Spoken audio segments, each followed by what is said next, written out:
Esqueça a ponte que você cruza hoje em poucos minutos, olhando o celular e reclamando do trânsito.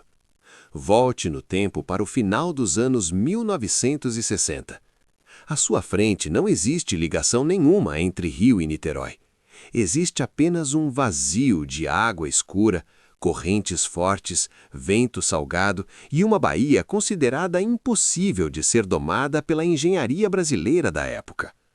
O que você vai ver agora não é ficção. É a reconstrução visual de uma das obras mais ousadas já feitas no país. Um risco calculado lançado sobre o mar da Baía de Guanabara. Durante décadas, atravessar esse trecho significava enfrentar balsas lentas, filas intermináveis e travessias imprevisíveis.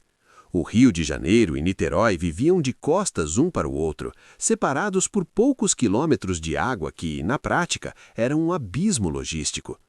Mas o Brasil queria crescer, queria integrar regiões, acelerar a economia, encurtar distâncias. A ideia de uma ponte parecia simples no papel, mas no mundo real era um pesadelo técnico. Correntes marítimas, fundo irregular, profundidades que engoliriam qualquer fundação comum.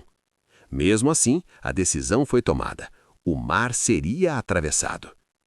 As primeiras estruturas surgiram como manchas estranhas no horizonte. Plataformas flutuantes, guindastes gigantescos balançando sobre a água, homens minúsculos contra a escala do projeto. Cada pilar era um desafio independente. Para fincar colunas no fundo da baía, foi preciso criar ilhas artificiais temporárias, drenar a água, cravar estacas de concreto e aço em um leito instável, que parecia não querer ser tocado.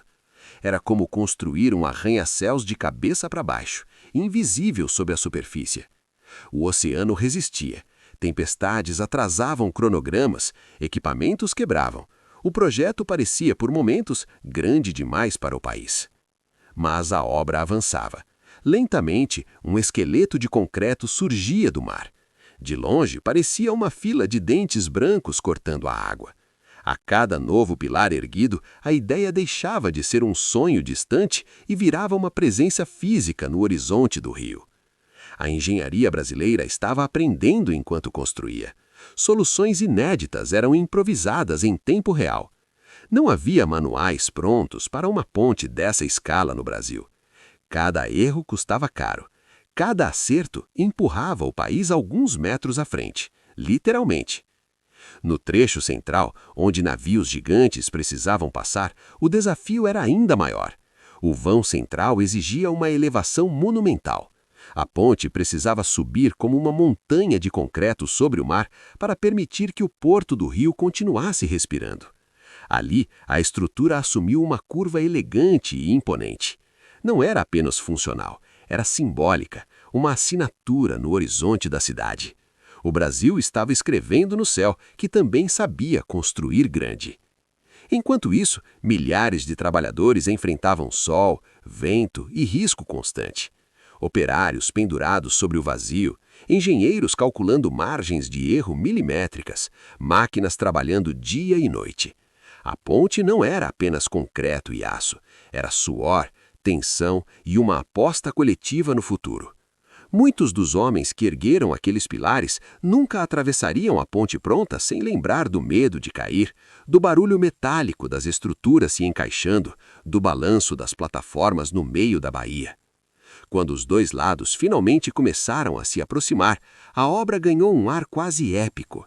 Rio e Niterói, que por séculos se observaram de longe, agora estendiam braços de concreto um ao outro. Cada metro fechado era uma vitória simbólica contra o mar. Até que um dia não havia mais vazio. As duas extremidades se tocaram. O abismo logístico foi vencido.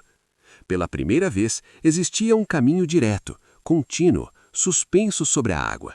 A inauguração não foi apenas um evento de engenharia, foi um ritual de passagem.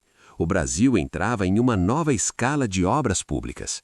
A ponte Rio-Niterói não conectava apenas duas cidades. Ela redesenhava fluxos de trabalho, comércio, moradia e crescimento urbano. Regiões antes isoladas se tornaram acessíveis. O tempo de travessia encolheu. O mapa mental do Rio de Janeiro mudou para sempre. O que antes era longe demais para ir e voltar no mesmo dia, virou parte do cotidiano.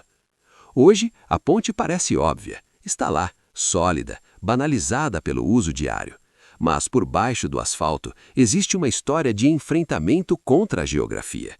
Cada pilar cravado no fundo da baía é um lembrete silencioso de que aquela paisagem não é natural. Ela foi forçada a mudar. O mar foi cortado por uma linha humana de concreto e aço. O horizonte do rio foi redesenhado à mão. Ver essa construção reconstruída por inteligência artificial não é apenas ver uma obra nascendo. É assistir ao momento em que o Brasil decidiu desafiar seus próprios limites técnicos. É entender que cidades não crescem sozinhas.